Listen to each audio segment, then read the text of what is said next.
The cannabis user who killed a loving dad when he repeatedly reversed into him in a stolen van was jailed for 14.5 years. James Britton, 37, died in hospital 8 days after being run down by a Ford Transit van which being driven by Jonathan Wilson. Another man, Jamie Cram, 21, suffered a life-threatening abdominal injury and other injuries after Wilson ran him down in the van before colliding with Mr Britton. Both incidents occurred in Everingtons Lane, Skegness, on November 10, 2021.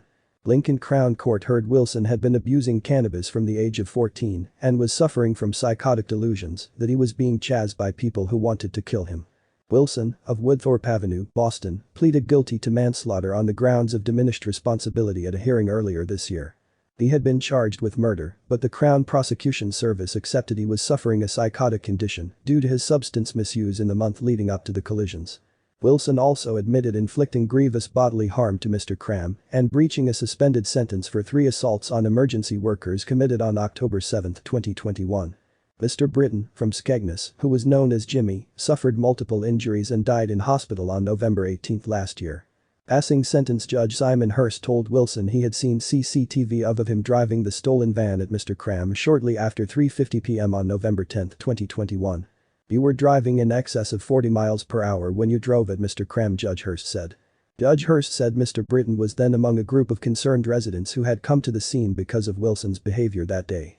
"The van you were driving reversed into Mr. Britton as he bent down to pick something up," Judge Hurst added. "About 5 times you edged forward before reversing into Mr. Britton." The court heard Mr. Britton managed to crawl to the verge, but Wilson drove past shouting, "That's what you deserve now." Wilson was arrested after a 15-minute police pursuit. Judge Hurst told Wilson while it was accepted he was suffering from a psychotic condition, it was caused by his long-term abuse of cannabis. "You chose since the age of 14 to consume cannabis on a regular basis." The judge added. "Cannabis-induced psychosis is relatively common and has catastrophic consequences." Wilson was also made the subject of a restraining order which prevents any contact with Mr. Cram. The court heard Wilson was living with his mother in Boston and traveled to Skegness on November 9 to meet Mr. Britton. They had known each other since childhood and Wilson described Mr. Britton as someone who could help. CCTV from that night showed Wilson climbing out of the South U Leisure caravan side armed with a knife and smashing a car with a rock. Catherine Goddard KC, prosecuting, said Wilson was again spotted the next day, raising serious concerns after various incidents in Everington Lane and South U Leisure Caravan Park in which he tried to steal a flask, armed himself with a pole, and then stole the van. During the course of that day Mr. Wilson used whatever he found and turned it into a weapon, Miss Goddard added. And that is what he did with that van. Miss Goddard read out a number of victim impact statements from Mr. Britton's family. They described how Jimmy was at the center of his family, with twin boys, and would do anything for anyone. The statements told how Jimmy asked for his mother as he knew he was going to die and described how the scene looked like a massacre. Statements from Mr. Britton's twin sons, Jimmy and Harry, described him as the perfect dad in their childhood in Boston.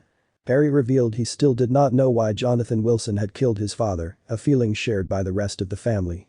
Wilson was initially charged with murder but pleaded guilty to manslaughter on grounds of diminished responsibility after the prosecution accepted he was suffering from a psychotic illness at the time. Nigel Edwards KC, mitigating, said, "Everything that is said about Jimmy Britton as a father, as a brother, is true. Mr. Wilson would like to offer an explanation, but he can't.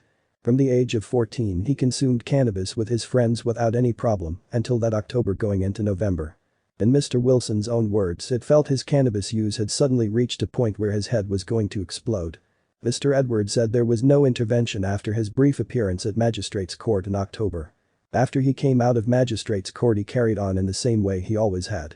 He can't explain, other than the drugs, why it happened. The psychosis he was going through, people were going to hurt him. The person who was going to help him was Jimmy. Mr. Edwards argued Wilson did not know what he was doing.